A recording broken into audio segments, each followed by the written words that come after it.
Bueno, como ven en el título, lo que voy a presentar esta tarde es una invitación a releer a los clásicos en el momento actual, en el momento de nuestra crisis continua o diversa, urgente.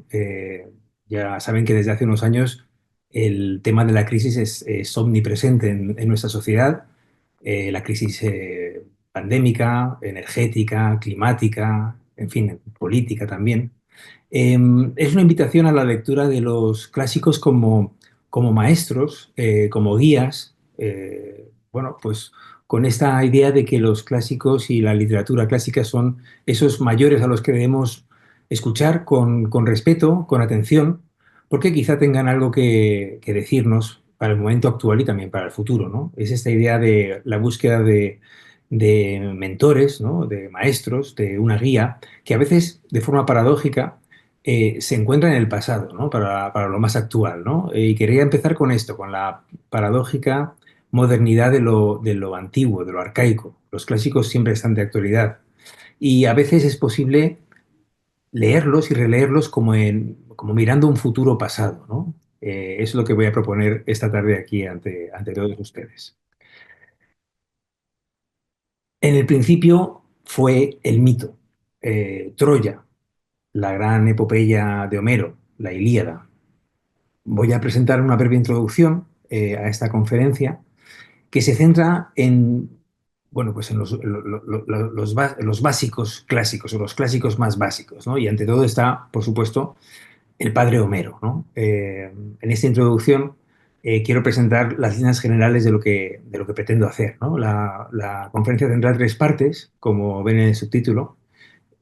Bueno, mito, historia y filosofía, y luego unas breves conclusiones, que tampoco pretenden arrojar mucha luz o concluir nada definitivo ni novedoso, pero por lo menos, como digo, invitar a esa lectura de los clásicos.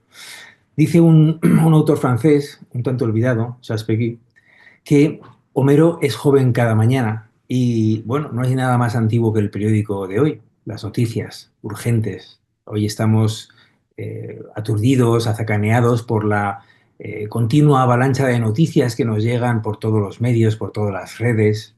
Ya no es solo la televisión, el periodismo, sino muchos reclamos, pantallas urgentes que nos dan todo el rato noticias, un flujo continuo de datos y de información. Pero qué caduco es todo. Realmente la cólera de Aquiles o el regreso de Ulises a Ítaca están siempre de actualidad.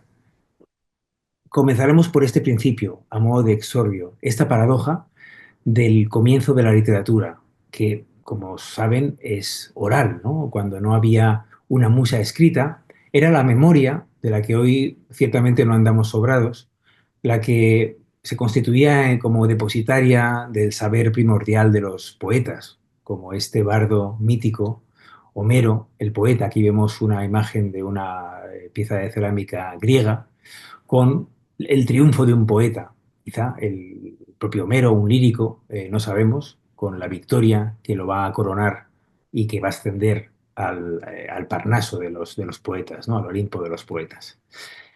La memoria, la diosa de la memoria, Mnemosine, a quien tienen aquí a la izquierda, pintada por Dante Gabriel Rossetti, es la guardiana de los saberes ancestrales, cuando no había escritura.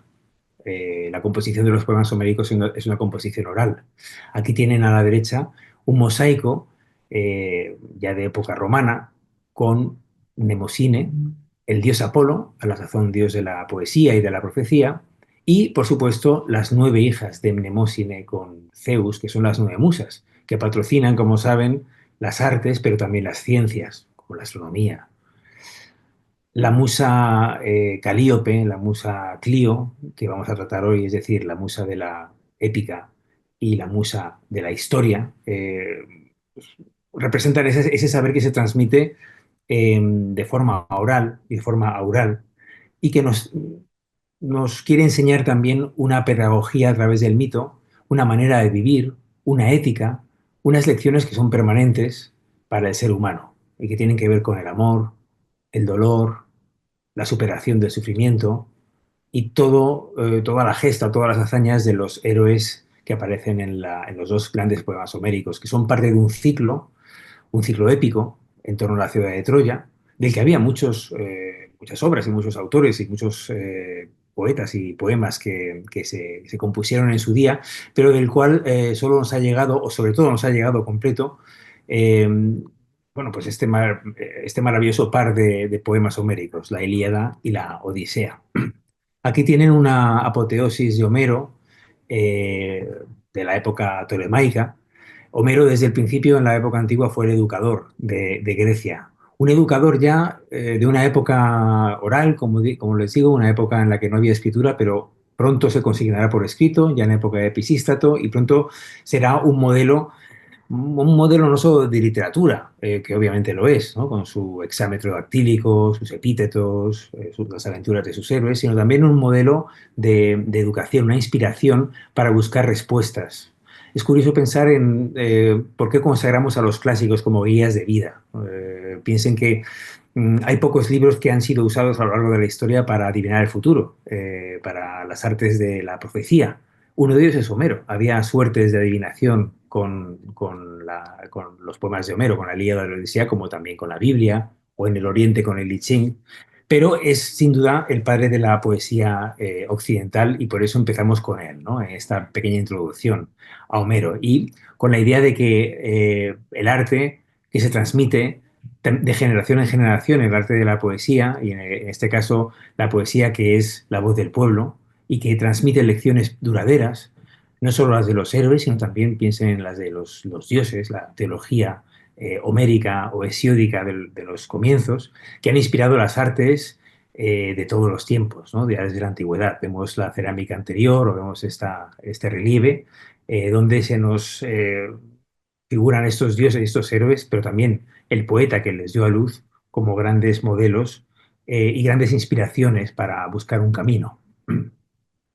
Homero deificado, la apoteosis de Homero, este cuadro tan famoso que está en el Louvre, de Ingres, tienen aquí un poco pues, el canon occidental. Si la imagen anterior remitía al mundo alejandrino, cuando se empieza a definir la idea del canon, es decir, una serie de autores, una serie de obras emblemáticas en las que queremos ver, bueno, pues la gran escudería de primera que son los clásicos, esos libros que, como decía Italo Calvino, nunca terminan de decir lo que tienen que decir, esos libros en los que, como decía Borges, buscamos respuestas a cuestiones eternas.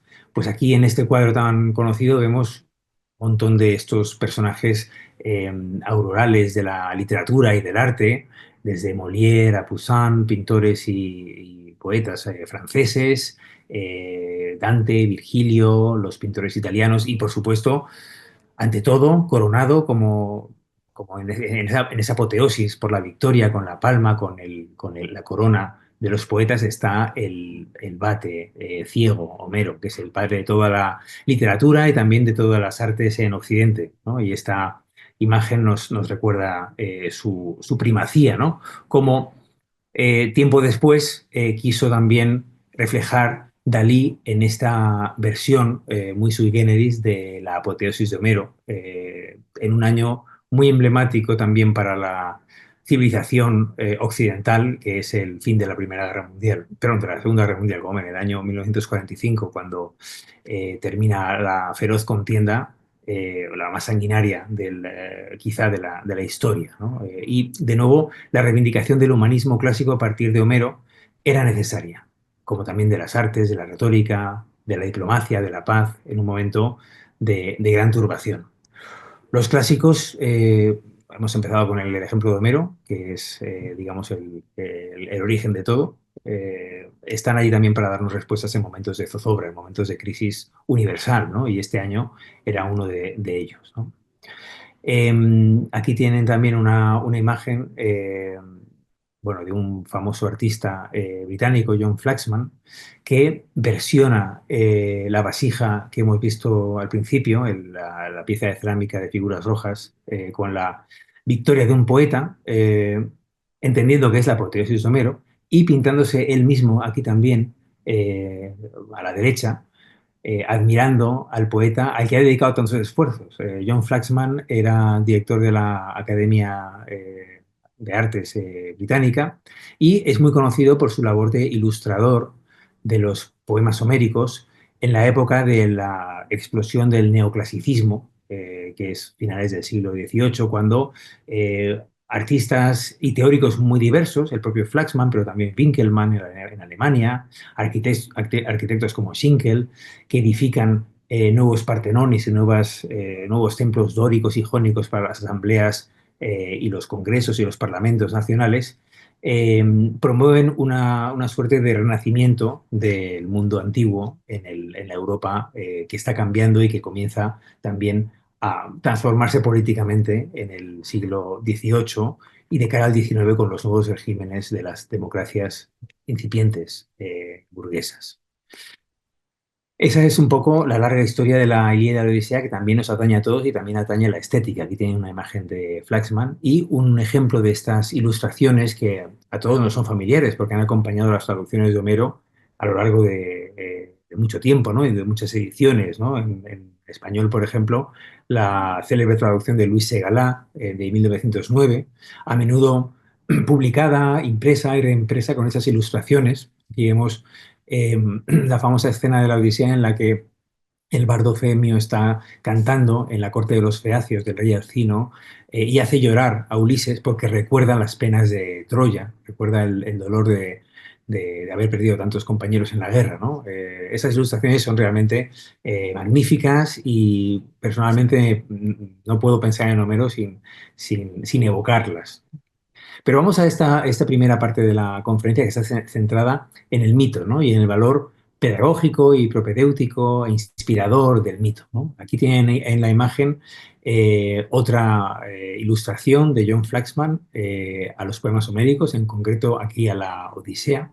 Vemos en la imagen a Telémaco caminando acompañado por un anciano que lo guía, bueno, que va delante de él, ¿no? Y es el famoso mentor, ¿no? El célebre mentor. Mentor es un compañero, un amigo de su padre, de Ulises, que cuando Ulises tiene que ir a Troya, le encomienda a su querido amigo, a este anciano, que cuide de su hijo, que cuide de su hacienda. Recuerden que Ulises tiene que partir a la guerra de Troya cuando acaba de ser padre, ¿no? Acaba de nacer el pequeño Telémaco. Hay muchas historias sobre el reclutamiento de los héroes, de Ulises, cómo intenta al principio no ir a la guerra porque acaba de ser padre, pero tendrá que ir y tendrá que dejar a este pequeño entonces que va creciendo y que años después, al comienzo de la Odisea, ve a su madre, Penélope, asediada por los pretendientes en la isla de Ítaca, pese a que intenta librarse de en fin, de sus ataques, ¿no? Con la famosa argucia del telar. Pero finalmente Telémaco tendrá que entrar en acción, animado por la diosa Atenea, que se transforma también en este mentor, ¿no?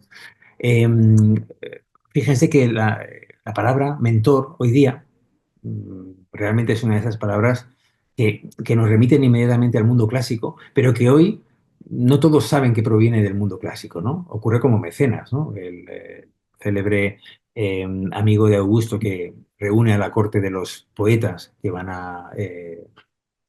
van a escribir en favor del princeps romano, pues igualmente mecenas se ha convertido en un término común y aquí mentor también, en el sentido en que lo usamos en esta charla, es algo más que un maestro, algo más que un guía.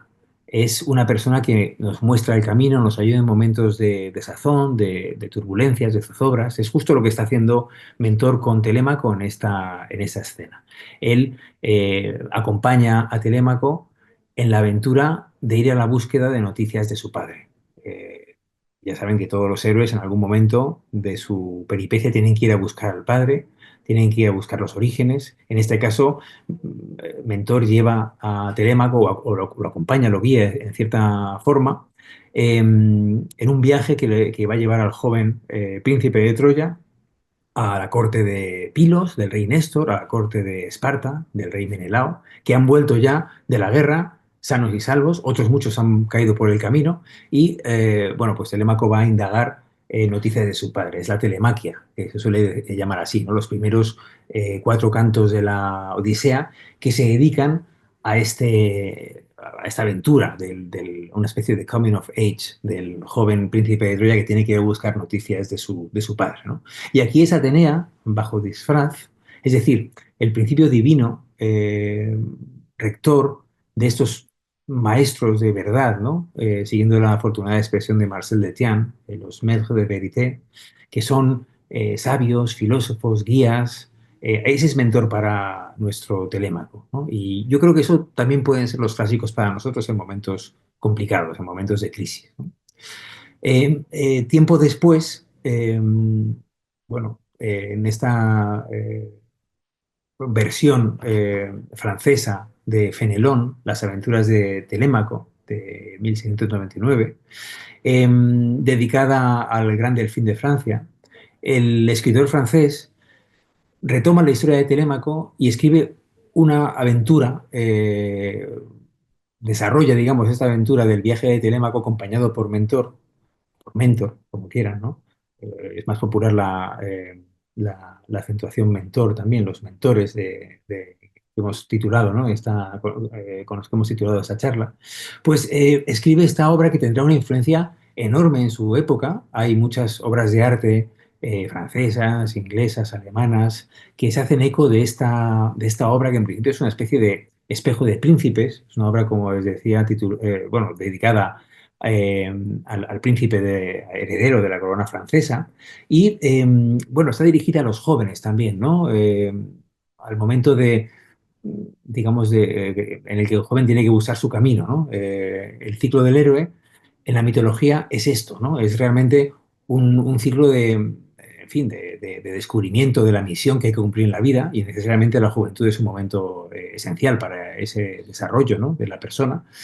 Ahí vemos en la obra de Fenelón, tenemos también una recreación pictórica de un pintor inglés. Está Telémaco buscando a su padre en los diversos escenarios que luego, bueno, que aparecen por supuesto en la Odisea y que Fenelón evoca, revisita, ¿no? En este caso está visitando la cueva de la ninfa Calipso, que como saben tenía retenido a Ulises, a Odiseo, porque deseaba hacerlo su esposo, le prometía la inmortalidad y en la Odisea de Homero, bueno, pues ahí sí comienza, ¿no? Atenea ruega a su padre Zeus que permita a Ulises librarse de la prisión a la que lo tiene sometido la diosa Calipso, que Calipso le deje ir y que pueda volver a su casa, ¿no? Ulises rechaza la inmortalidad y el amor eterno de esta diosa con tal de volver a su querida isla, a Ítaca, por ver a su hijo y por envejecer junto a su mujer Penélope. El camino del héroe es así una ida y una vuelta. En el ciclo de Troya, en las vueltas o los regresos de los héroes, el ciclo de la guerra de Troya incluye, por supuesto, la vuelta a casa. Es siempre el camino del héroe la historia de una ida y de una vuelta, como subtitula Tolkien su magnífica novela El Hobbit, ¿no? Una ida y una vuelta que nos permiten pensar en esa idea de la narrativa patrimonial que nos inspira y nos educa. Es decir, el héroe, tanto del cuento como del mito, deben descubrir lo que han de hacer para subsanar la carencia, la falta y, bueno, pues volver con la misión cumplida, ¿no? Los mitos y los cuentos son una pedagogía muy antigua. Un famoso mitólogo, Georges Messil, decía que un pueblo sin mitos moriría de frío. Un pueblo sin mitos está muerto, ¿no? Bueno, pues los mitos nos inspiran en ese sentido para buscar también un sentido, una explicación y también una pedagogía de la misión, ¿no? En ese sentido, querría recordar también cómo grandes estudiosos de la mitología han querido ver desde el mundo del folclore hasta el de la antropología o también el de la psicología, en la mitología una suerte de guía para la vida, ¿no? Piensen en los trabajos de Propp o de Levi-Strauss, que analizan el cuento y los viajes del héroe del cuento o de la narración patrimonial, como una lectura en clave para el individuo y para la sociedad. Iniciaciones, ordalías, diversas pruebas que tiene que cumplir el personaje. Y en el plano del simbolismo, del psicoanálisis, las versiones de Jung o de Campbell también nos hablan de, bueno, de la misión del héroe como una suerte de pedagogía del ciclo de la conciencia, de cómo tenemos que forjarnos una personalidad, una identidad, cumplir una misión, volver para contarlo, buscar un magisterio. Hay momentos clave del ciclo del héroe. Por supuesto, todo héroe de la épica, del cuento, tiene un nacimiento excepcional, está marcado por algunas señales. Todo héroe tiene un maestro, no un mentor directamente, sino quizá un maestro que le enseña las artes principales, pero también tendrá luego un mentor que le ayude a afrontar la llamada a la aventura. A veces el héroe rechaza ir a la aventura, rechaza esa llamada, pero el mentor le empujará, le ayudará para ir adelante. En el camino buscará su tesoro, o buscará a su padre, o buscará la respuesta del oráculo, o el misterio que tiene que indagar si es un héroe sapiencial. Encontrará amigos, enemigos, aliados, personajes dudosos, encontrará el amor quizá, tendrá varias caídas, varios fracasos, varias resurrecciones y a la postre volverá. Quizá en el cuento no siempre se vuelve, ¿no? Pero a veces el cuento acaba con la consecución del elixir, del vellocino, del anillo, de la espada, pero luego está la vuelta a casa, ¿no? En el caso de Ulises, que es el héroe del regreso, del Nostos, vuelve al hogar, ¿no? Los mitos regresan a su lugar de partida, que es el país de Mnemosine, ¿no? El país de la memoria. Otro famoso mitólogo de Tian decía que los mitos habitan el país de la memoria, ¿no? En muchas recreaciones vemos este viaje del joven Telémaco que refleja como en un espejo el de su propio padre, ¿no? Telémaco va en busca de su padre a donde su padre ya no está, su padre ya está cerca, está regresando, está en la isla de los Feacios, mientras que Telémaco va al Peloponeso, va a Pilos, va a Esparta. Aquí aparece también en esta ilustración de un cuadro francés del siglo XIX, Telémaco y Mentor con Calipso, ¿no? En la isla de Calipso. Y la figura del mentor en la mitología, obviamente, nos remite invariablemente a esos maestros fantásticos de todas las sagas, ¿no? Pensemos también en las sagas modernas, de las ficciones mitopoéticas. He citado antes a Tolkien, pero tenemos a Harry Potter o tenemos a Guerra de las Galaxias, ¿no? ¿Cómo no pensar en Ben Kenobi o en Yoda como mentores del héroe que tiene que buscar también su camino, ¿no? La figura del mentor es así fundamental, ¿no? Y hay un cierto hilo de oro que nos conecta con esos mentores que son los clásicos, ¿no? Un poco la primera idea que quiero defender aquí en esta charla es la idea de acudir a los mitos, a las obras clásicas, a las epopeyas de los antiguos poetas, buscando pues esas respuestas casi oraculares que nos llevan como con un hilo de oro. Recuerden la historia de Ariadna y de Teseo, cómo gracias al hilo de Ariadna el héroe puede salir del laberinto, cómo podemos salir también del laberinto de nuestra crisis actual, ¿no? Me interesa mucho la relación entre jóvenes y mayores. Creo que, bueno, los que nos dedicamos a la enseñanza, tenemos la suerte de estar rodeados de gente joven, también, por supuesto, de gente mayor. Damos de nuestros maestros y transmitimos a los más jóvenes las lecciones que hemos aprendido. En resumen, es la historia de nuestra especie, ¿no? De la humanidad. Me interesa mucho el encuentro intergeneracional en los mitos, ¿no?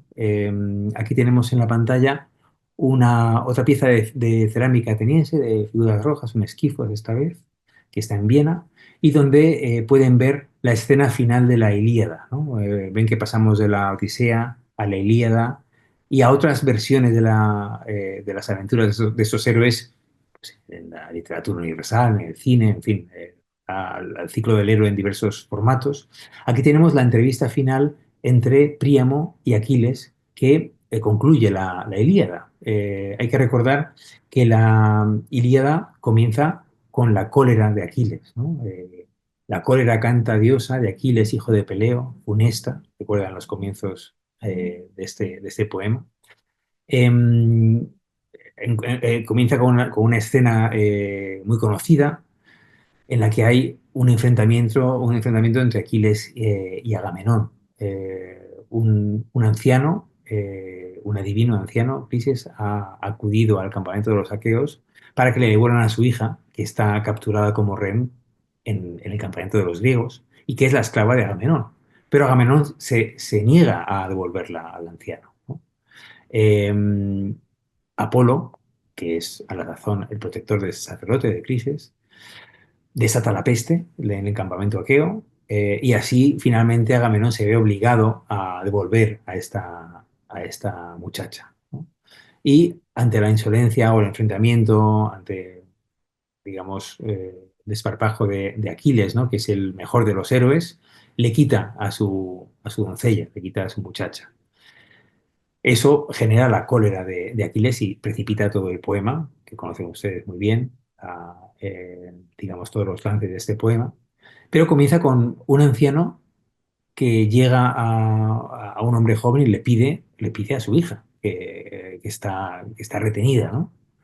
Y el hombre joven dice, no, no te la daré, ¿no? Rechaza esa petición razonable, bien argumentada, pacífica, en fin, una decisión que va en contra del humanismo, ¿no? En contra de la sensibilidad humanista, ¿no? ¿Cómo acaba la Ilíada? Pues con esa escena. Ahí tienen al pie del lecho de Aquiles el cadáver ultrajado, destrozado de Héctor, el hijo de Príamo, el anciano que está a la izquierda y que pide, por favor, a su enemigo que le devuelva el cadáver de su hijo, ¿no? De Héctor, que es el granero de Troya. El rey de Troya se humilla, llega a la tienda de campaña de Aquiles, que es el héroe que al final ha vuelto a la pelea y ha matado a Héctor, loco de dolor porque este a su vez había matado a su amigo Patroclo. Aquí tienen otra versión de un pintor ruso. Y conducido por Hermes, entre nieblas, entre sombras, en una misión peligrosa, una misión diplomática tremenda, llega al campamento de los griegos, el gran rey de sus enemigos, ¿no? De los troyanos, y se humilla. Aquí tienen el bastón de Hermes, el caduceo, simbólicamente ante los pies de ambas figuras, como símbolo también de la diplomacia. Y el anciano besa las manos del asesino de su hijo y le ruega, por favor, que le devuelva a su hijo, ¿no? Aquiles mira al anciano y en él reconoce, mirando a sus ojos, a su propio padre, Peleo, al que ya no verá, porque sabe Aquiles que su destino es morir en la contienda. Se reconocen mutuamente ambos enemigos acérrimos, reconocen su humanidad, la profunda humanidad que les une, ¿no? Con toda su miseria, con todo su esplendor también, ¿no? El de reconocerse como iguales, y los dos lloran, derraman copiosas lágrimas, y el final del poema es un final, bueno, pues esperanzador en cierto modo, un poema de la guerra, un poema del sufrimiento que acaba con una suerte de reconciliación de dos enemigos en, en la comunidad del dolor, ¿no? Y fíjense que es interesante que el poema acaba con un anciano que va a un hombre joven y le pide que le devuelvan a su hijo, ¿no?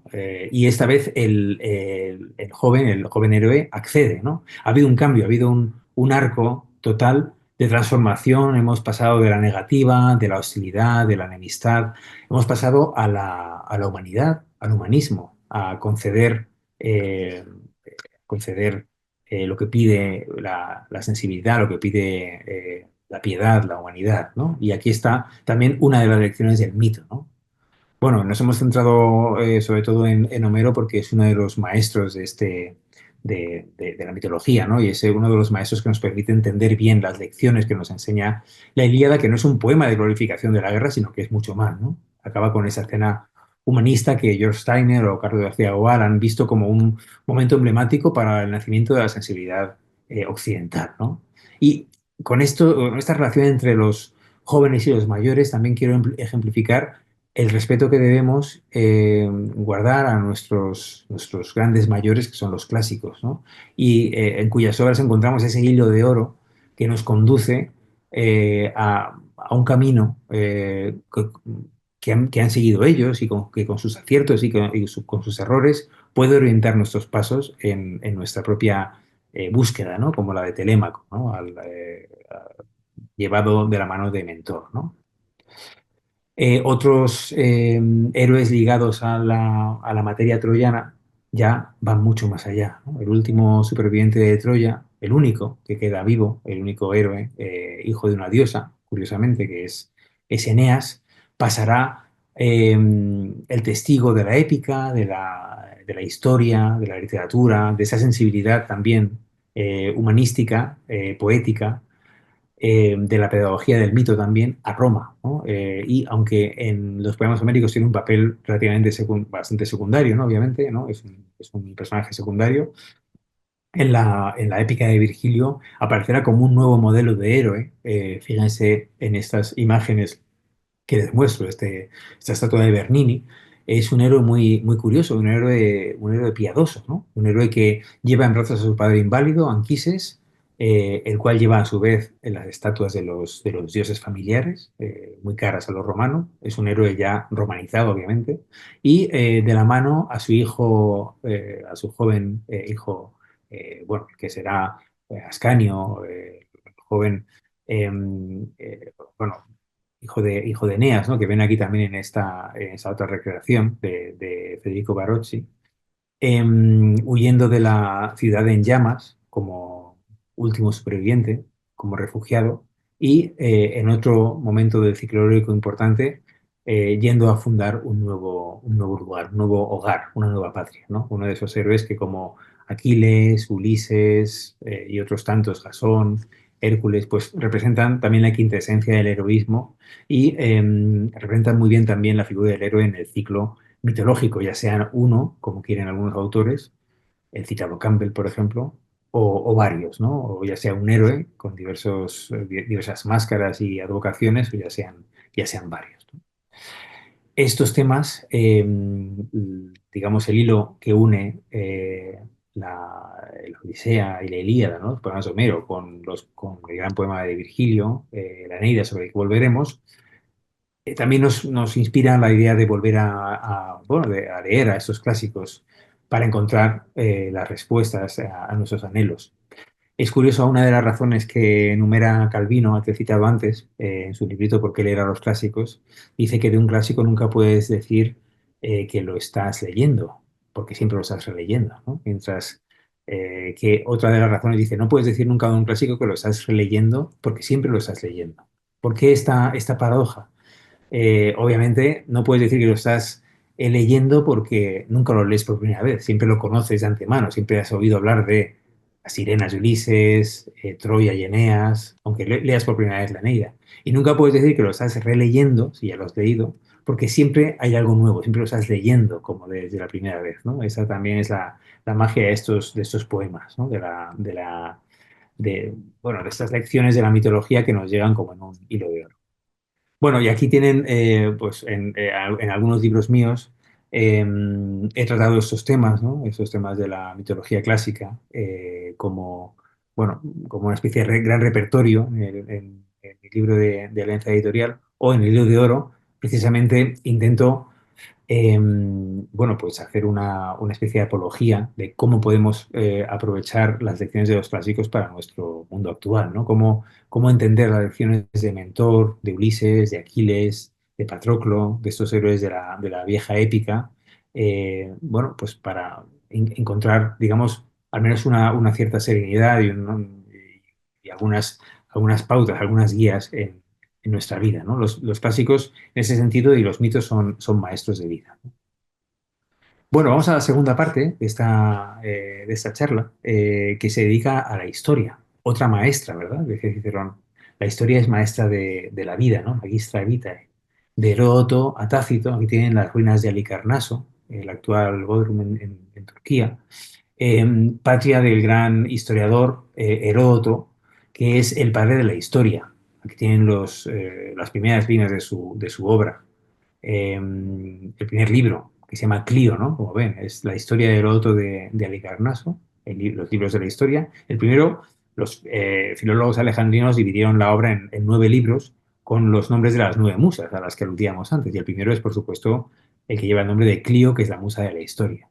Dice, este es el resultado de las investigaciones de la historia, ¿no? El resultado de la apodexis, de la investigación de Heródoto de Halicarnaso, las famosas primeras palabras historia de Heródoto. Aquí la mneme, la mnemosine, la memoria, madre de las musas, pero también memoria de la tribu, pasa de ser memoria mítica a ser memoria histórica. También hay un hilo en la historia y la experiencia del pasado se concreta ya no solo en héroes legendarios de la épica, como Ulises o Aquiles, como Eneas, como, en fin, los héroes de los grandes ciclos, que son Hércules, los que hemos mencionado, sino que el registro, la memoria de los hechos acaecidos de gran importancia que tienen que ser consignados para las generaciones venideras, es la inspiración que lleva a Heródoto a acuñar este término de historia, ¿no? La historia, que tiene que ver con una raíz indoeuropea sobre el ver, el conocer, oida, video en latín, eh, lo que se conoce por haber visto, ¿no? Por haber investigado. También aquí hay un matiz que nos aleja de la memoria oral de las musas, la oralidad, recuerden lo que decíamos antes de Homero, que es un autor de plena composición oral, a un mundo en el que ya la escritura empieza a cobrar un desarrollo y un vigor importante y en el que la transmisión oral va cediendo poco a poco el testigo a las pruebas visuales, a lo que se ve, a la autopsia, a los testigos y, por supuesto, a las fuentes escritas, a las inscripciones, al uso de la escritura. Y aquí está también la idea de la historia, ¿no? De Heródoto con sus 9 libros, sus 9 musas, ¿no? De la historia, y con ese hilo de oro también que nos muestra los aciertos y los errores de nuestros mayores, en este caso los que tienen que ver con las guerras llamadas médicas o greco-persas, ¿no? La historia nos muestra cómo nuestros antiguos acertaron y se equivocaron, cómo fundaron la democracia o la república, cómo luego cayeron en el totalitarismo, cómo cometieron terribles errores, exterminaron países, cómo cometieron barbaridades, crueldades, cómo luego se reconciliaron, cómo firmaron la paz. En fin, este registro de las guerras, de los enfrentamientos, es el que recoge la historia, no solo, por supuesto, Heródoto, sino sus sucesores, Tucídides, Xenofonte, hasta llegar a los romanos, Salustio, Livio, Tácito. Pero miremos a Heródoto, que es un ejemplo que me gusta especialmente porque al ser el primer gran historiador, ¿no? No hay una historia antes de Heródoto, ¿no? Como dice Momiliano, no hay un Heródoto antes de Heródoto, ¿no? Antes hay crónicas, hay registros, hay logógrafos. La historia de las fuentes orientales no es una historia porque no va buscando las causas, la concatenación causa-efecto. En Heródoto todavía hay mucho de mítico, mucho de oráculo, mucho de destino, incluso de tragedia o de epopeya a veces, pero realmente ya hay un ímpetu por la investigación y por el conocimiento del mundo, ¿no? En concreto, su obra, como ya he dicho, se centra en un gran acontecimiento que, bueno, pues que él no vive en persona, pero sobre el que investiga, que son las guerras entre griegos y persas que se desarrollan entre el 500 y el 480 aproximadamente antes de Cristo y que son un conflicto de una enorme magnitud que enfrenta al imperio persa aqueménida, un imperio enorme, multiétnico, con un poderío impresionante, con una liga de pequeños estados griegos que osa plantarle cara y que resiste el empuje de los persas, ¿no? Hay una parte épica también aquí, ¿no? Aquí tienen, por ejemplo, este cuadro con la batalla de las Termópilas, que es uno de los momentos culminantes en los que un pequeño ejército planta cara, un pequeño ejército de soldados ciudadanos, ¿no? Que defienden sus tradiciones, sus leyes, ¿no? En este caso los espartanos no son demócratas precisamente, pero son ciudadanos que mueren por sus leyes, mientras que el ejército arrollador de Jerjes y los persas, un ejército de mercenarios de muchos países, ¿no? Lucha por miedo, lucha por dinero, lucha por sed de poder, ¿no? Esta contraposición entre los orientales, los occidentales, esta especie de epopeya también muy ideológicamente marcada por los griegos, obviamente, ¿no?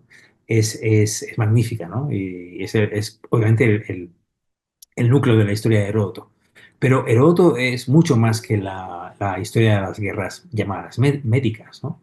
Es una historia del mundo en su medida, ¿no? Heródoto no se introduce directamente in medias res del combate o de la lucha, de la rebelión de las ciudades griegas, de la toma de Mileto, etcétera, ¿no? Sino que en diversos logoi o discursos nos presenta a los persas, ¿no? Indaga acerca de cómo se fundamentó su poderío. Luego habla de Egipto, luego habla de los escitas, de los armenios, de los sármatas, de los diversos pueblos, ¿no? De los que va teniendo noticias y configura una especie de cosmos, una especie de gran mundo, ¿no? Con una historia global. Una historia en la que, obviamente, hay mucho de épica, ya lo he comentado, hay héroes, hay batallas, ¿no? Termópilas, Maratón, está bueno, pues Melcíades, está Temístocles, está Leónidas. También hay drama, hay villanos, ¿no? Está Cambises, Jerjes, los desmesurados monarcas persas, que son tremendos, pero de los que se habla con mucha admiración y con estupor, ¿no? Por sus hazañas, ¿no? Hay drama porque ellos, bueno, como en la épica casi, ¿no? O con la tragedia, desafían el destino, ¿no? Y tienen luego castigos ejemplares por los oráculos y los dioses, ¿no? Y también hay mito, cuento, hay narrativa popular, narrativa patrimonial, cuentos como el de Giges y Candaules, muy conocido, cuentos como la ascensión al trono de Darío, crueldades varias entre los persas o entre diversos pueblos, eh, pequeñas historias dentro de la gran historia que le dan una viveza narrativa extraordinaria a la historia de Heródoto, ¿no? Y Heródoto también es una historia como ética, ¿no? Como visión del otro. Es muy interesante ver cómo, al igual que Homero no demoniza ni a griegos, ni a troyanos, ni a aqueos, ni a troyanos, ¿no?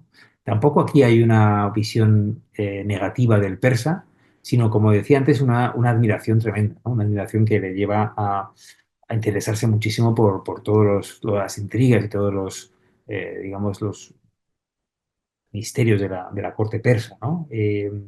Bueno, nosotros y los otros, como decía Todorov, la ilustración se basa en gran medida en esa mirada de Heródoto con interés, con fascinación por los otros pueblos de los que se cuentan sus costumbres, que a Heródoto le pueden parecer extrañas, como a un griego, ¿no? ¿Por qué los persas llevan pantalones? ¿Por qué los egipcios tienen costumbres sexuales o matrimoniales diferentes? Eh, ¿Por qué digamos, los pueblos que describe en el extremo oriente tienen costumbres alimenticias tan extrañas, ¿no? Los escitas, por ejemplo, ¿no? ¿Qué tipo de vida llevan? Nómada. Pero no hay un juicio de valor negativo, ¿no? Siempre hay un intento de comprender, de explicar, de entender las claves de la profunda humanidad que en el fondo les une a todos ellos, ¿no? Su obra tendrá un recorrido extraordinario, tendrá un recorrido que a veces ha sido objeto de críticas, ¿no? Bueno, Tucídides ya corrige en cierta manera a su predecesor porque elimina de su historia, esta vez de la guerra del Peloponeso, que enfrenta a la liga encabezada por Esparta frente a Atenas y su órbita. Quiere eliminar Tucídides todo el elemento mítico, todo el elemento del destino, que está muy presente en Heródoto.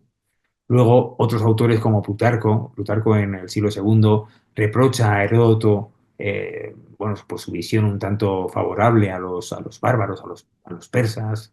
Heródoto es objeto de muchas críticas, diciendo muchos autores de él que, bueno, que se inventa cosas, ¿no? Pero luego tendrá un éxito y una pervivencia muy notables, porque sobre todo a partir del Renacimiento, cuando es traducido al latín y es comentado, coincidiendo con la época de los descubrimientos, por cierto, en el mundo europeo, occidental, ¿no? Pues va a ser valorado mucho más positivamente, justamente en una época en la que se descubren nuevos horizontes, ¿no? Y la obra de Heródoto y su encuentro con la otredad, ¿no? Con los otros pueblos, es fantástica, ¿no?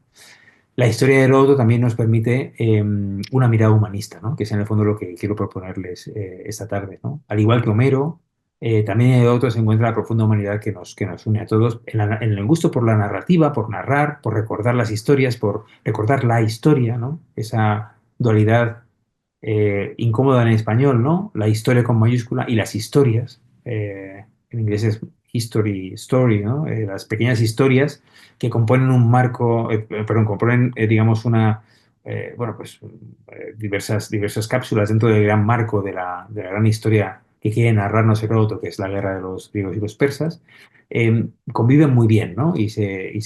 Bueno, pues tienen luego unas lecturas interesantísimas, ¿no? Em, También es el comienzo de un método, obviamente, ¿no? Siempre se suele oponer a esos dos historiadores, ¿no? A Heródoto y a Tucídides. Son dos maneras muy diferentes de concebir la narrativa histórica o la historiografía, ¿no?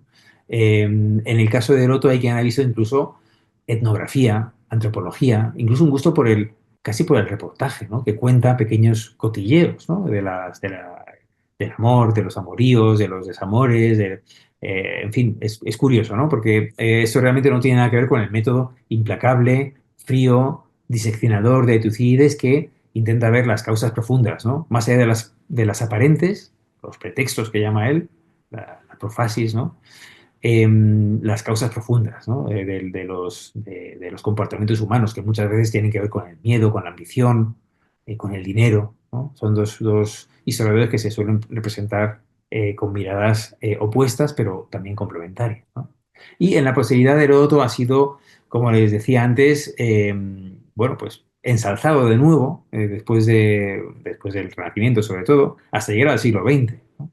El siglo XX, por ejemplo, ha visto confirmadas muchas de las cosas que decía Heródoto sobre los escitas, ¿no? Aquí tienen una pieza escita, lo que decía sobre sus enterramientos, que se enterraban los grandes señores escitas con sus caballos, con sus riquezas, con personas también que los acompañaban en el último viaje, ¿no? Y que se sacrificaban con ellos, ¿no? O el consumo de estupefacientes o de sustancias en sus rituales. Todo esto que pues muchos autores creían que eran mitos, luego se confirmó en las fuentes arqueológicas, ¿no? Y otros grandes autores también han bebido de Heródoto para sus propias aventuras, ¿no? Aquí tienen, por ejemplo, un libro magnífico de Ryszard Kapuczynski, el periodista polaco, premio Príncipe de Asturias, ya fallecido hace unos años. Bueno, es un libro muy recomendable donde se ve precisamente cómo la mirada de Heródoto inspira a un reportero posterior, ¿no? de la modernidad, un reportero de guerra, que es Kapuscinski, que en su primer viaje recibe un regalo inesperado que es el libro de Heródoto. La jefa de redacción, como todo consejo para cubrir una de las guerras de los años 70 que está cubriendo como reportero, que está investigando, le da, como toda orientación, le da, bueno, pues a un mentor que es un clásico. Volvemos al hilo que nos conduce a los clásicos. Ese mentor es Heródoto. La historia de Heródoto, el libro. El libro que le va a acompañar como una especie de guía de Baedeker, de Cicerón, de Vademecum, ¿no? Es un pequeño, bueno, pues un obsequio que le va a acompañar en todos los viajes a África, América Latina, para cubrir como reportero las diversas guerras de las que tiene que informar, ¿no? Y en ese libro él va contando sus aventuras y sus viajes por el mundo que le toca recorrer como reportero de guerra de la mano de Heródoto, como un mentor, como Telémaco recorría el mundo antiguo de la mano de mentor. Y aquí tenemos otro ejemplo de este uso de los clásicos como guía o por lo menos como modelo de inspiración, ¿no? El libro también como objeto casi mágico, mítico, taumatúrgico, ¿no? Que aparece aquí, ven el libro de las historias de Heródoto, los 9 libros de la historia, esas 9 musas de Heródoto, en la película El paciente inglés, basada en la novela de Michael Ondaatje, que es el libro que acompaña al protagonista en sus viajes por África, en sus aventuras, ¿no? Y uno de cuyas historias, uno de cuyos cuentos, ¿no? El cuento ya mencionado de Giges y Candaules, es la base también de la intriga amorosa de la novela y de la película. En ese sentido, también tenemos aquí de nuevo fragmentos del mundo clásico, del mundo de los autores de la antigüedad, que nos siguen inspirando, ¿no? Y que nos muestran, bueno, pues que la historia es también una parte de ese hilo de oro de los mentores clásicos que nos pueden ayudar, ¿no? Piensen también ustedes en la confluencia que hay en Heródoto entre historia y mito. Es muy interesante y muy significativo frente a Tucídides. Por eso quería centrarme sobre todo en Heródoto, ¿no? Porque todavía para Heródoto el mito tiene mucho valor, ¿no? Contar mitos o contar cuentos como parte de la historia. Es verdad, no tienen la misma categoría que los hechos que él ha documentado, el número de combatientes, el número de caídos, esta batalla, esta otra, la disposición de las naves, bueno, de los botines, etcétera, ¿no? Datos que él da, pero luego cuenta el mito, ¿no? Entonces esa confluencia entre mito e historia hace de Heródoto también una fuente inagotable de narrativa, ¿no? De fabulosa narrativa que nos fascina, ¿no? Y estos temas los he tratado recientemente también en algún libro, ¿no? Entre los libros donde recojo estas reflexiones están este que mencionaba Vicente en la presentación, que es uno de los libros más recientes, 100 fragmentos del mundo clásico, que se abre justamente con esa idea de Heródoto entre mito e historia, y también este otro también que mencionaba Vicente al principio, la idea de una historia mítica, ¿no? De cómo historia y mito se van entrecruzando o intercalando, ¿no? Bueno, en Maratón, la batalla de los griegos contra los persas más resonante, se supone que se aparece Teseo, el héroe nacional de Atenas, para luchar contra los persas, ¿no? Aquí tienen una de las famosas apariciones de Santiago en la batalla de Clavijo. Todo país tiene su historia mítica y su confluencia entre mito e historia es es uno de los fenómenos más fascinantes, ¿no? Bueno, vamos ya hacia la última parte de esta conferencia virtual que se dedica a la filosofía, ¿no? Y vamos a hablar ahora de otro tipo de mentores. Hemos pasado del mundo del mito al de la historia, del mundo de la épica homérica, con toda su mitología heroica, al de la historia de Heródoto, y ahora vamos a sumergirnos brevemente en el mundo de la filosofía. ¿Qué sería la filosofía también sin mitos, ¿no? Recuerden el mundo de Platón, ¿no? Los grandes filósofos que van buscando el ser, ¿no? El ente. Aquí tenemos a la gran tríada, a la izquierda, de maestros y discípulos, los tres grandes, ¿no? Que todo lo cambiaron. Sócrates, Platón y Aristóteles. Y a la derecha, la recreación que hace Rafael en la famosa pintura en la Escuela de Atenas, el maestro Platón apuntando hacia arriba y Aristóteles, bueno, pues apuntando más bien hacia la tierra, ¿no? Y en la mano no se ve, pero tiene la ética, ¿no? Su gran ética, a Nicómaco. Bueno, la filosofía, que duda cabe de que es un nuevo paso también en esta búsqueda de los mentores en la antigüedad y una de las más actuales también, ¿no?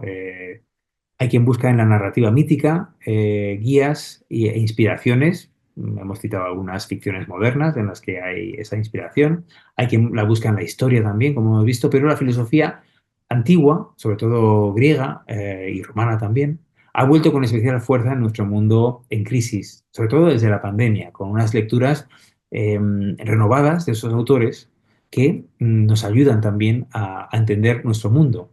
Las grandes cuestiones que plantearon estos autores en su época siguen siendo vigentes y son permanentes, ¿no? Perdón. Sócrates, aquí tenemos aquí en la primera imagen a la izquierda, se habla del mundo presocrático, ¿no? Se habla del mundo eh, antes de Sócrates y después de Sócrates. Sócrates es también un maestro que no escribió nada, no dejó nada escrito, un maestro de la palabra, maestro de la oralidad, en un mundo ya en pleno uso de la escritura, como hemos visto en el caso de Heródoto, que son más o menos contemporáneos. Eh, pero Sócrates lo cambia todo con su palabra, con su diálogo, ¿no? Ya es el logos en diálogo con otros personajes, ¿no? Donde también había un uso especial del mito, ¿no? Sócrates y los sofistas eran muy dados a usar mitos, ¿no? Como luego Platón reflejará en sus diálogos, ¿no? Que intentan lograr la cuadratura del círculo, es decir, convertir en discurso escrito, es decir, en un texto. Ya Platón es el primer gran autor que escribe bueno, para ser leído plenamente, porque si piensan incluso Heródoto, el gran historiador que hemos mencionado, su obra todavía bueno, que es escrita, ¿no? Es compuesta por escrito, es declamada en público en Atenas. ¿no? Y se escucha con gran delectación por esa parte de épica, por esa parte de tragedia. En cambio, Platón ya no, ya escribe, pero curiosamente, ¿qué escribe? Escribe diálogos, escribe una manera de intentar, como digo, pues cuadrar el círculo, de reflejar la palabra alada de su maestro Sócrates, que no quería escribir, ¿no? Rechazaba la escritura como medio de transmisión filosófica, en un diálogo escrito, ¿no? Y ahí en el diálogo también lo llena de mitos, como olvidar el mito de la caverna,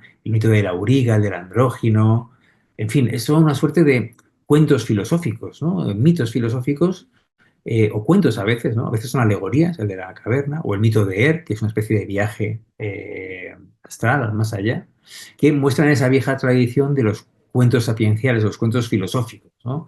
Que también muestran ese hilo de oro, eh, porque usan la metáfora del hilo de oro, por ejemplo, ¿no? En las leyes de Platón, ¿no? Uno de los mitos que me gusta más recordar es el de la marioneta. El ser humano es como una marioneta que se mueve con diversos hilos, ¿no? Algunos son de hierro, otros son bueno, de plata, otros son aleaciones, ¿no? Pero hay un hilo de oro, el hilo del logos, del cálculo, del logismos, que es, bueno, pues digamos el hilo que hay que seguir, ¿no? Para alcanzar esa mentoría casi, casi divina, ¿no? Es una vieja tradición esta de contar cuentos filosóficos, ¿no? Que aparece, por supuesto, en todo Platón, ¿no? Que consigna por escrito la magia de su maestro Sócrates, de su oralidad, ¿no? Piensen también en la metáfora de los metales y las razas hesiódicas, ¿no? La edad de oro, la de plata y la de bronce, que aparece a menudo también en la República de Platón. Y es curioso porque la filosofía antigua tiene un auge cíclico, ¿no? Hay quien dice que toda la historia de la humanidad es una especie de vaivén entre una época platónica y otra aristotélica. Si hablamos de Aristóteles, al que llamaban el lector, apodaban también la mente, el intelecto, una mente privilegiada, que se enfrenta a su maestro, como siempre hay también una etapa del ciclo del héroe que es enfrentarse al maestro, ¿no? Enfrentarse al padre, ¿no? Lo que dicen esa frase tan simplificada freudiana de matar al padre, ¿no? Bueno, pues Aristóteles, qué duda cabe de que lo hace, ¿no? Y de que impugna toda la metafísica platónica buscando las causas, buscando en el mundo sensible, ¿no? No ya en las ideas, en las claves para su ontología, ¿no?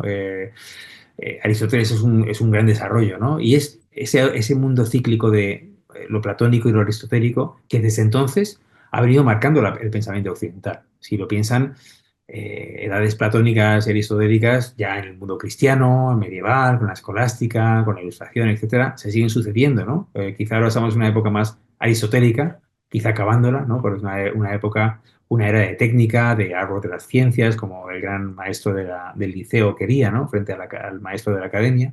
Y recuerden esta imagen de la Escuela de Atenas de Rafael con esas dos aproximaciones, ¿no? También es curioso ver cómo en nuestro mundo actual la filosofía vuelve a estar de moda, la filosofía antigua, y curiosamente ya no es tanto Platón o Aristóteles, autores de los que se ha conservado una enorme obra, ¿no? Tenemos un gran corpus de diálogos o de tratados de ambos grandes filósofos conservados, de los que, bueno, pues ha llegado a decir que todas las filosofías son notas a pie de página a Platón, ¿no? Sino más bien de la filosofía posterior, de la filosofía, por ejemplo, de la época helenística. Estoicos, cínicos, epicúreos. Vamos a dedicar unas palabras a estos autores, ¿no? ¿Por qué el debate bueno, del ser y la sustancia, ¿no? La metafísica ha llevado sobre todo, ha pasado a un tanto de moda y ahora tenemos más énfasis en la ética estoica, la ética, bueno, epicúrea también, ¿no?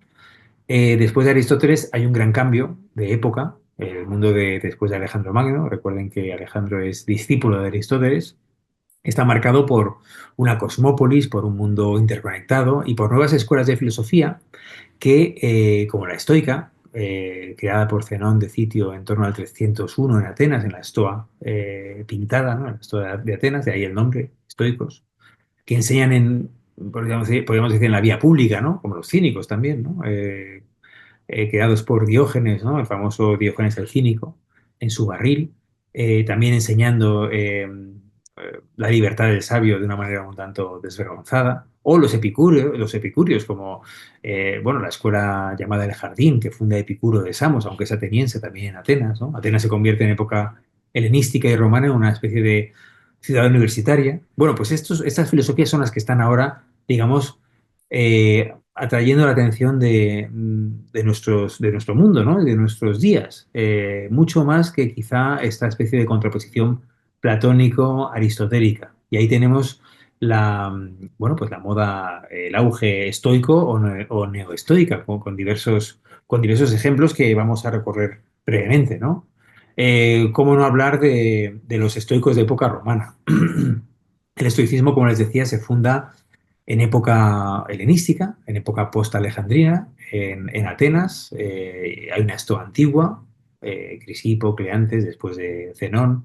Hay una estoa media, bueno, Posidonio, por ejemplo, Panecio, que ya está en contacto con Roma, con la Roma republicana, pero es más conocida la perspectiva ética del estoicismo romano, de la época romana, con tres grandes representantes que viven entre el siglo I y el siglo II de nuestra era ya, una época muy diferente, una época ya después del nacimiento de Cristo, de cambios acelerados en el mundo, en la que destacan autores como Séneca, el tutor y mentor malhadado de Nerón y gran filósofo nacido en Córdoba, eh, Epicteto, el famoso maestro de la escuela de Nicópolis, antiguo esclavo y que llega a ser maestro de grandes romanos, ¿no? Como Arriano, e incluso hay quien dice que del propio Adriano, del emperador Adriano, y por supuesto Marco Aurelio, al que tienen en pantalla,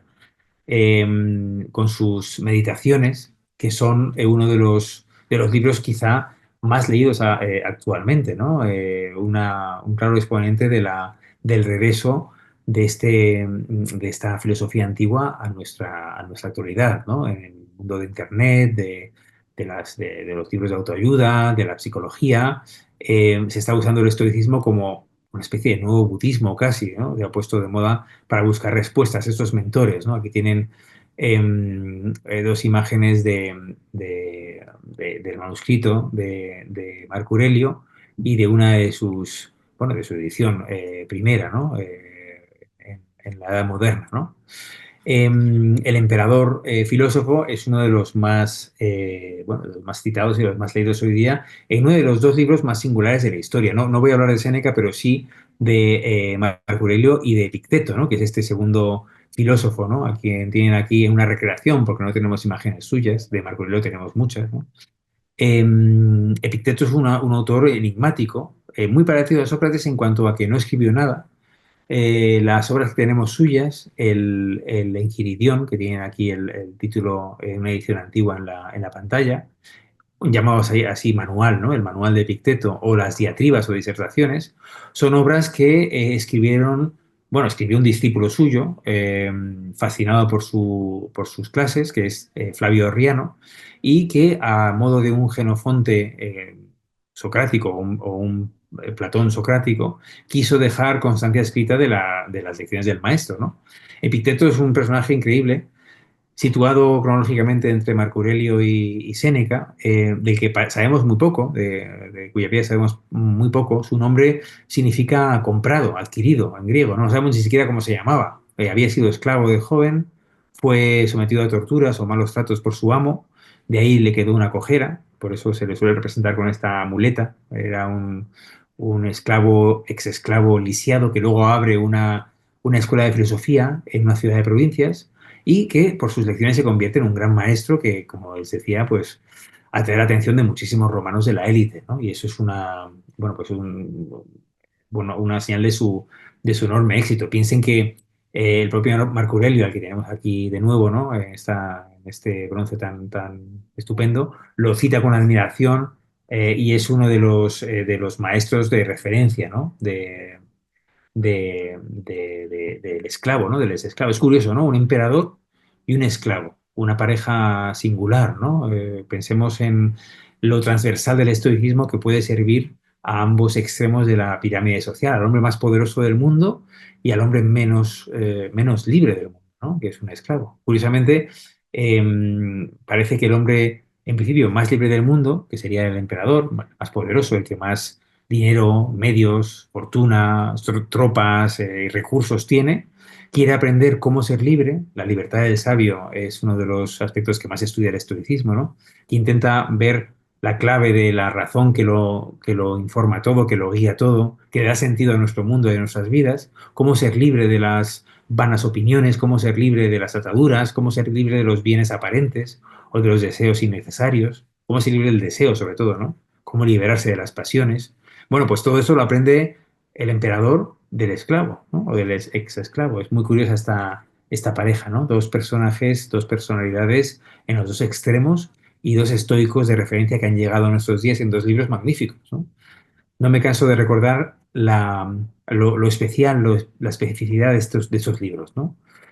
Porque son realmente casualidades casi milagrosas que los tengamos, ¿no? El libro de Epicteto es un libro que él no quería escribir, no lo escribe nada, lo escribe un discípulo, nos lo pasa como una especie de pequeño resumen de lo que enseñaba, es un libro muy breve, magnífico, el manual, el mejor libro para introducirse en la filosofía estoica.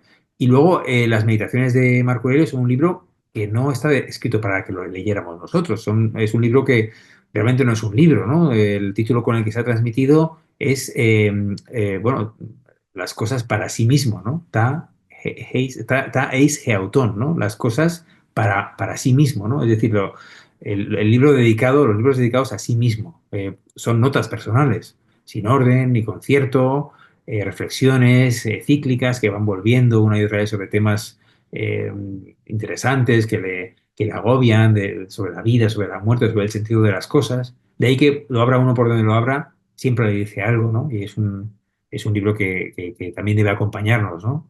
El libro como guía, ¿no? Cómo salir de casa sin un Marco Aurelio, sin un Epicteto, sin un Heródoto, cómo irse de viaje como Kapuscinski sin el libro, ¿no? Eh, Hace poco se hablaba del kit de emergencias que la Unión Europea nos recomendaba a todos tener preparados, ¿no? Pues vayan pensando en cuál de estos libros metemos en la mochila, ¿no? Porque desde luego no vamos a meter el bestseller de turno, ¿no? O el Premio Planeta o una de esas cosas, ¿no? Sino que vamos a meter a Homero, obviamente, ¿no? Vamos a meter a Platón o vamos a meter a Heródoto, ¿no? Porque en el fin de los días, uno de los muchos apocalipsis que vendrán, nos serán inspiradores, nos serán como mentores que nos guíen y nos lleven a una vida mejor, ¿no? Para terminar esta parte, dos pequeños consejos estoicos que nos cuentan esos autores, ¿no? En primer lugar, la vida interior y la combinación con la vida exterior. Los estoicos propugnan la meditación, la introspección, pero en un movimiento combinado, no es egoísta, sino que está coordinado y combinado con la atención al exterior, al prójimo, ¿no? La vertiente social, ¿no? Y en segundo lugar, la idea de cumplir la misión de uno, ¿no? Los filósofos nos quieren héroes también, nos quieren héroes filosóficos, héroes bueno, de la búsqueda de la verdad, de la sabiduría, de la búsqueda de la misión que hay que cumplir, ¿no? A uno le toca ser emperador, a otro maestro de escuela, a otro zapatero, pero hay que cumplir esa misión de la mejor manera posible en el engranaje que el estoicismo ve en todo, ¿no? Que tiene un sentido, todo tiene sentido en ese cosmos estoico, ¿no? Bueno, pues seamos héroes, ¿no? Como ellos, como Ulises, como Telémaco, como el propio Marco Aurelio, como el propio Epicteto, ¿no? Y veamos qué podemos aprender de estos maestros de sabiduría, ¿no? También, bueno, últimamente he trabajado en estos dos autores. He tenido la suerte de traducir a los dos en la editorial ARPA, ¿no? Marco Aurelio, Epicteto, y luego escribir con mi querido maestro Carlos García Gual y con el fantástico filósofo, amigo y maestro también Javier Gomá, este libro sobre estoicismo romano donde tratamos cada uno una de estas tres figuras, ¿no? Que he mencionado del estoicismo más centrado en la ética, en el vivir correctamente, en la vida feliz, en la serenidad, que es el estoicismo romano, que son Séneca, Epicteto y Marco Aurelio, ¿no? Con esto quería un poco ir hacia el final, ¿no? Bueno, pues vamos a la conclusión. Ya estamos un poco en el cierre de esta intervención. A modo de recapitulación, vamos a hablar de estos mentores últimamente, bueno, como un último recordatorio. Ya hemos visto cómo se puede vivir una vida con los clásicos, cómo podemos meterlos en la mochila, nuestro kit básico, y usarlos como mentores, ¿no? Y aquí tenemos unos últimos pensamientos y unas últimas imágenes relativas a esta idea, ¿no? En la pantalla tiene una ilustración de Flaxman, el autor, el artista británico que citaba anteriormente, que muestran a Virgilio coronando a Dante. Él también ilustra la Divina Comedia de Dante. ¿Por qué Virgilio es tan importante, no? Hemos dedicado mucho tiempo a Homero al principio, pero me gustaría brevemente hablar un poco de Virgilio, porque Virgilio es el gran representante de la tradición clásica.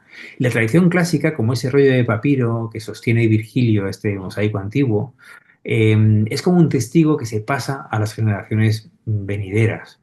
Los que tenemos la suerte de dedicarnos a dar clase, a la educación, les decía que tenemos contacto con los jóvenes y nos sentimos obligados a pasar ese testigo de amor por los antiguos, por los clásicos, por los grandes textos, por las grandes aventuras de estos héroes, de estos personajes, de esta historia, de estos filósofos, y transmitirlo con convicción, con entusiasmo y con la certeza de que podemos hacerles la vida más bonita, mejor, más interesante, ¿no?